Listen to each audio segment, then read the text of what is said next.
बहुत समय पहले की बात है। एक छोटे से गांव में एक साधारण व्यक्ति रहता था, जिसका नाम था रमेश। रमेश ईमानदार, मेहनती और धार्मिक था, लेकिन उसका जीवन संघर्षों से भरा था। गरीबी ने उसे घेर रखा था। घर में खाने के लिए 2 वक्त की रोटी तक मुश्किल से मिलती थी। फिर भी रमेश भगवान पर अटूट विश्वास रखता था। एक दिन रमेश ने सोचा, क्यों ना इस बार भगवान से मदद मांगी जाए। वह सुबह सुबह मंदिर गया और भगवान की मूर्ति के सामने खड़ा होकर कहा, हे भगवान, मेरी स्थिति देखिए।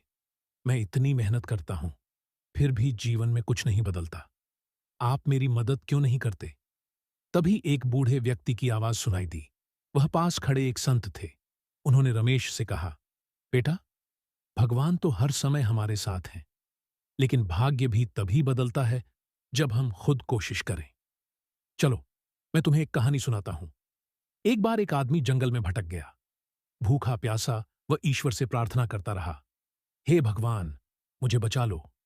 अचानक उसे रास्ते में एक फटा हुआ झोला और एक कुल्हाड़ी मिली। आदमी निराश हुआ और बोला, भगवान, ये क्या? मुझे खाना चाहिए था और आपने ये दे दिया। लेकिन फिर उसने सोचा, चलो, कुछ लकड़ियां काटकर इन्हें बेच दूं, शायद इससे कुछ पैसे मिल जाएं। उसने कुल्हाड़ी से लकड़ियां काटी, झोले में भरी और उन्हें गांव जाकर बेचा।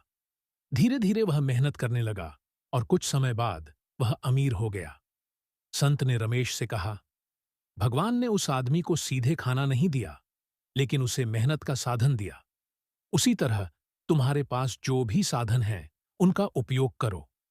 भगवान तुम्हारे साथ हैं, लेकिन तुम्हें अपना भाग्य खुद बनाना होगा। रमेश ने संत की बात गहराई से सुनी और महसूस किया कि वह केवल प्रार्थना कर रहा था, लेकिन अपने हालात बदलने के लिए प्रयास नहीं कर रहा था। उसने अगले दिन से मेहनत और सूझबूझ से काम करना शुरू किया। धीरे धीरे उसका जीवन बदलने लगा।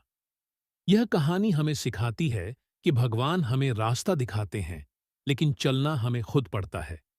भाग्य और भगवान एक ही सिक्के के दो पहलू हैं, लेकिन उनका प्रभाव तभी दिखता है जब हम अपने कर्म से उनका साथ दें।